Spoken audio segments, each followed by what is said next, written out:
Hello, and welcome back to the English Habit. This is the place where you learn English slowly, clearly, and with stories that make sense. Today's topic is something many people experience: finding a place to live. Maybe you're moving to a new city, starting a new job, or just want a bigger space.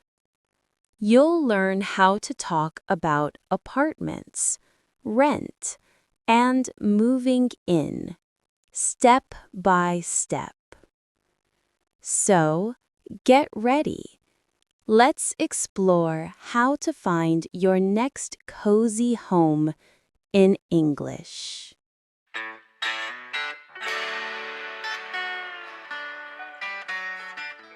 Every move begins with one simple question: where do I want to live?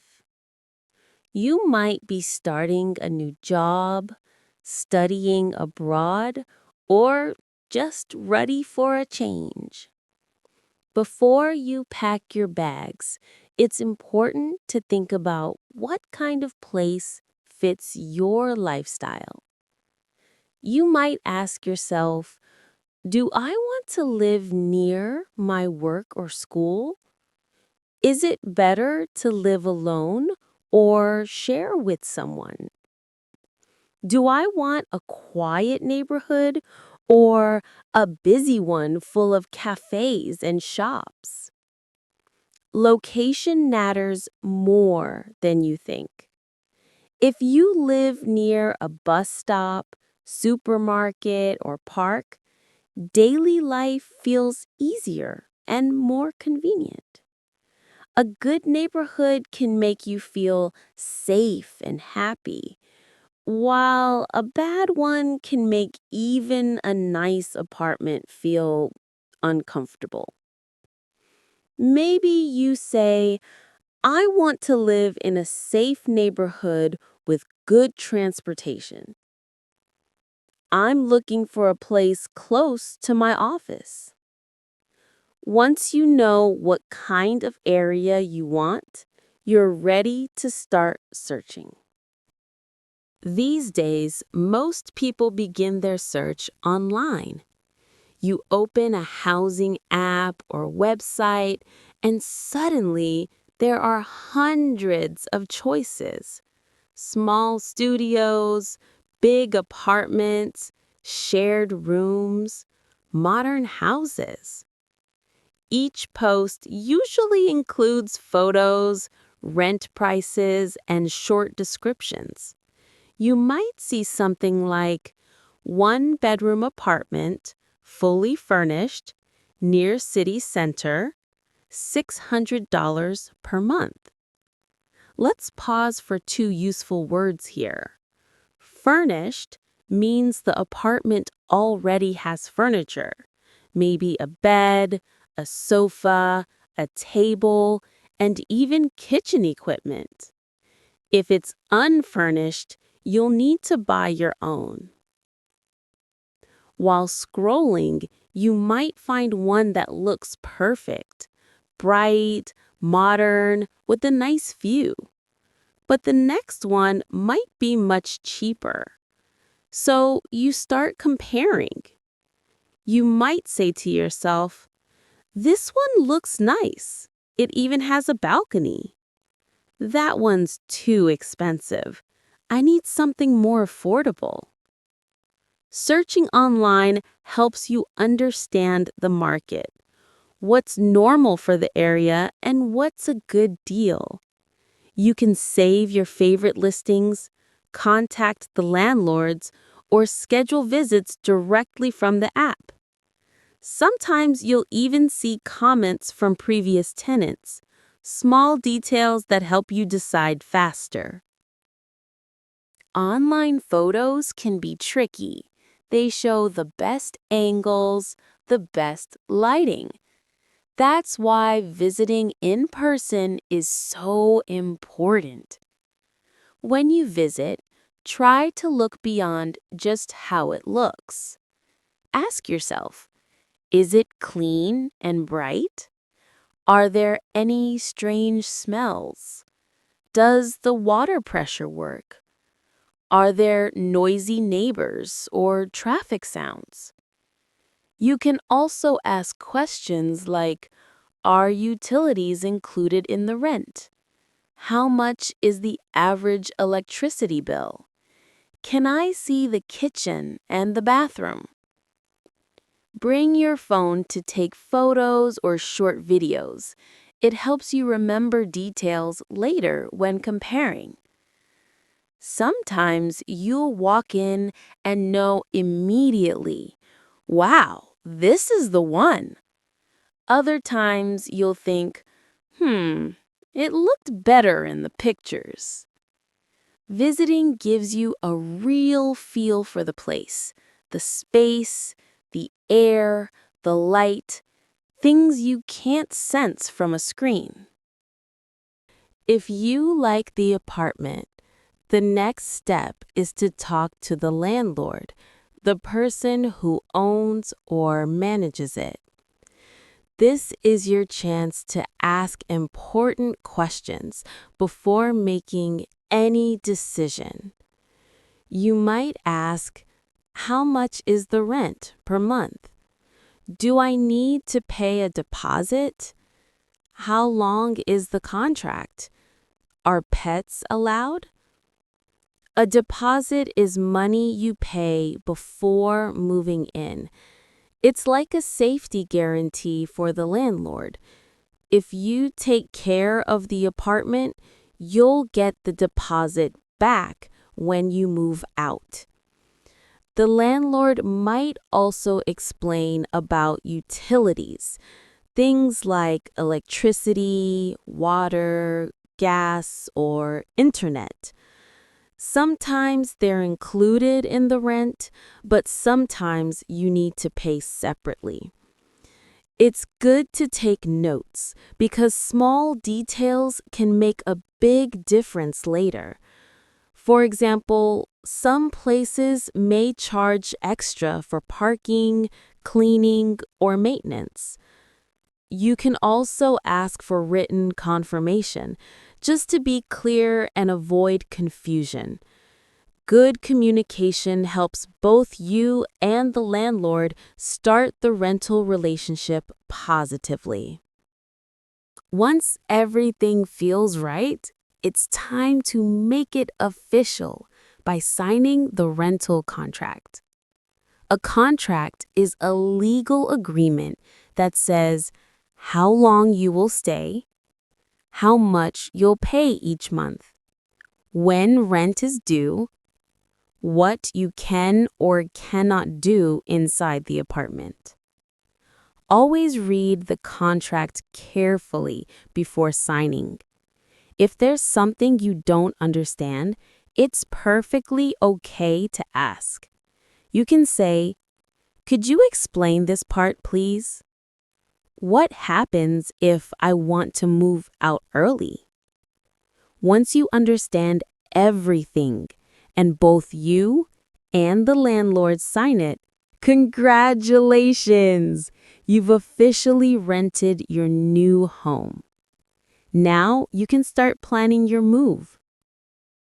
Moving takes energy and organization. You start packing your clothes, books, and kitchen items into boxes. You might give away old things you no longer use, a great way to start fresh. You can also make a checklist. Change your address. Cancel old utilities. Arrange transportation. Clean your new place before moving in. You might say, I'm packing my things this weekend. The movers are coming on Saturday morning. If you have friends to help, even better. You can order pizza and make it a small celebration. Moving can be stressful, but teamwork and a little fun makes it easier. Finally, it's moving day. You arrive at your new place with boxes and bags.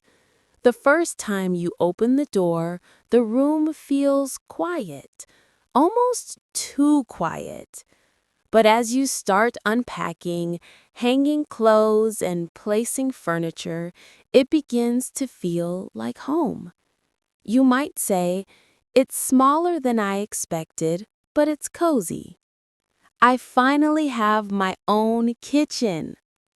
You meet your neighbors, explore nearby cafes, and find the best route to work or school.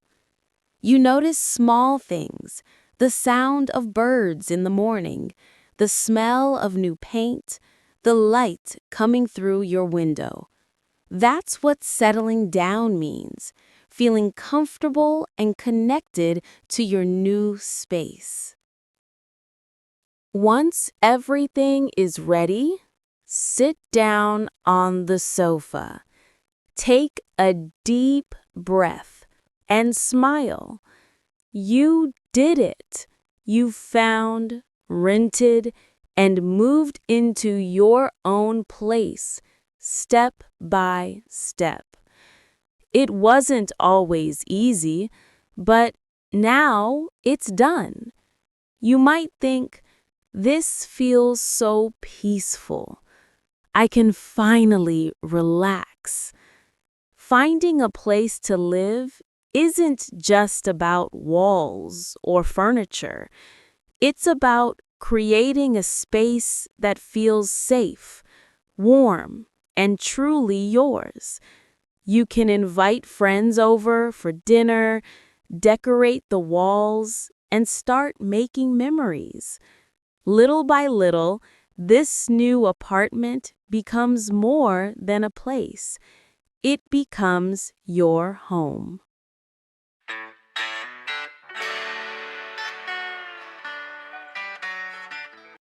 That's all about the main lesson. Now let's review some of the useful words and phrases from today's episode. These will help you talk about finding and renting a home confidently in English. First, we have the word rent, the money you pay every month to live in an apartment. For example, my rent is $500 per month. Next, landlord, the person who owns the house or apartment you live in. For example, I talked to my landlord about fixing the window. Then we learned furnished, a place that already has furniture inside. For example, the apartment is furnished with a bed and a sofa. After that, we had neighborhood, the area where you live. For example, I live in a quiet neighborhood near a park. Moving on, remember deposit, the money you pay before moving in to protect the property. For example, you'll get your deposit back when you move out. We also saw utilities, things like electricity, water, and internet. For example, utilities are not included in the rent. Another useful phrase is sign the contract, to officially agree to rent the place.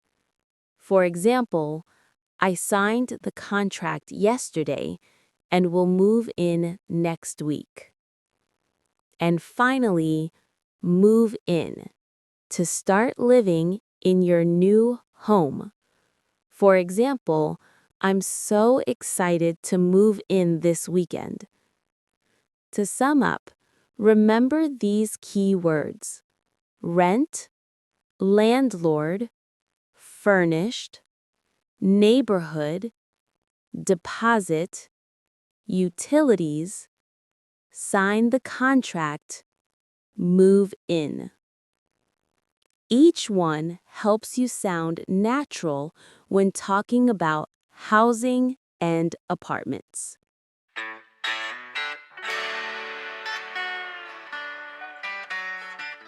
And that's it for today's episode. Now you know how to talk about finding a new place to live, from choosing the neighborhood to moving in. Remember, learning English through real-life stories helps you use the language naturally and confidently. So, next time you look for an apartment, try using these words and phrases in your own sentences. That's how you make English part of your everyday life, one story at a time. See you next time on The English Habit. Bye!